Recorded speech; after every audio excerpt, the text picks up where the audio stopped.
నమస్తే న్యూస్ 24 తెలుగుకి స్వాగతం. వార్తల్లోని ముఖ్యాంశాలు ఇప్పుడు చూద్దాం.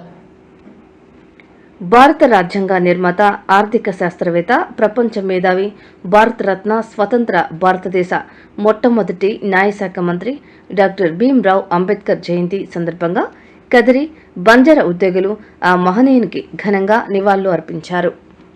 ఇది చాలా సంతోషం. అదేవిధంగా ఈరోజు మనం ఎన్ని మాట్లాడుకున్నా డాక్టర్ బిఆర్ అంబేద్కర్ గారు చెప్పినటువంటి ఆశయాల లక్ష్యాల కోసం మనమంతా కంకణ అవసరం ఉంది. దాంట్లో భాగంగా ఈరోజు ఏదైతే అంబేద్కర్ గారు చెప్పారో pay back to the society, pay back to the society అంటే ఏదో మన దగ్గర ఉన్నటువంటి డబ్బును ధనాన్ని ఇవ్వడం అని కాదు.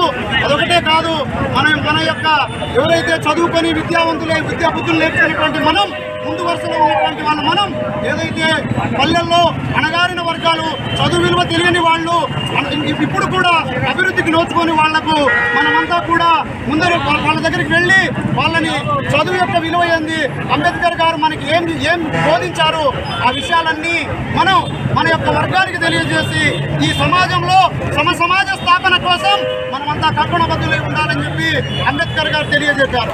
అంబేద్కర్ గారు ఇప్పుడే మన అనిల్ చెప్పారు, మన భారతదేశ ప్రజలకు నేను ఏ ఆయుధాన్ని ఇవ్వలేదు, కత్తిని ఇవ్వలేదు, బాంబుని ఇవ్వలేదు, నేను ఓటు అనే ఆయుధాన్ని ఇచ్చాను.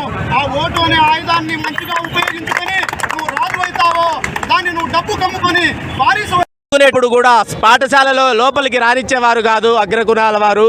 కాబట్టి ఆ రోజే అనుకున్నాడు డాక్టర్ బిఆర్ అంబేద్కర్ గారు, ఖచ్చితంగా బడుగు బలహీన వర్గాలకు చదువు ఉంటేనే ముందరికి పోవచ్చు, లేదంటే కుదరదు అని చెప్పేసి ఒక దృఢ సంకల్పంతో డాక్టర్ బిఆర్ అంబేద్కర్ గారు ముందుకు పోయాడు. ఆ రోజు డాక్టర్ బిఆర్ అంబేద్కర్ గారు చదువుకునేటప్పుడు కూడా లోపల అసలు నీళ్లు కూడా తాగనిచ్చేవారు కాదు. పీవన్ వస్తేనే నీళ్ళు ఇచ్చేవాళ్ళు, పీవన్ రాకపోతే నీళ్లు కూడా ఇచ్చేవారు కాదంట. అలాంటి సమయంలో డాక్టర్ బిఆర్ అంబేద్కర్ గారు చదువుకొని 16 డిగ్రీలు చేసినటువంటి గొప్ప మేధావి డాక్టర్ బిఆర్ అంబేద్కర్ గారు. కొలంబియా విశ్వవిద్యాలయంలో కూడా పిహెచ్డి పట్టా సంపాదించినటువంటి వ్యక్తి డాక్టర్ బిఆర్ అంబేద్కర్ గారు. మెహర్ కులానికి చెందినటువంటి వ్యక్తి కాబట్టి ఎవరు కూడా అగ్రకులాల వారు దగ్గరికి రానిచ్చేవారు కాదు. ఒకరోజు మ్యాథ్స్ టీచర్ లెక్క చెప్తూ ఉంటే కూడా ఒక లెక్క చెప్పి బోర్డు మీద వేసి ఈ లెక్క ఎవరు చెప్తారని చెప్తే ఎవరు కూడా అగ్రకులాల వాళ్ళు ఎవరు కూడా చెప్పలేదు. డాక్టర్ బిఆర్ అంబేద్కర్ మాత్రమే నేను చెప్తానని చెప్పి ఆ లెక్కను సాధించినటువంటి గొప్ప మేధావి డాక్టర్ బిఆర్ అంబేద్కర్ గారు.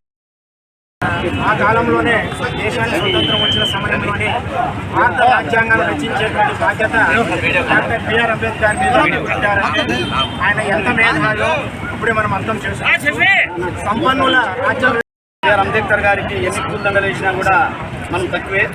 కాబట్టి అంబేద్కర్ గారు ఒకటే మాట, హక్కు కోసం పోరాడేటువంటి మహనీయుడు డాక్టర్ బిఆర్ అంబేద్కర్. కాబట్టి ఇంకా మన హక్కులను మనం కాపాడుకునే బాధ్యత మన అందరిపైన ఉంది. కాబట్టి ఈ శుభ సందర్భంగా అందరికీ పేరు నమస్కారాలు.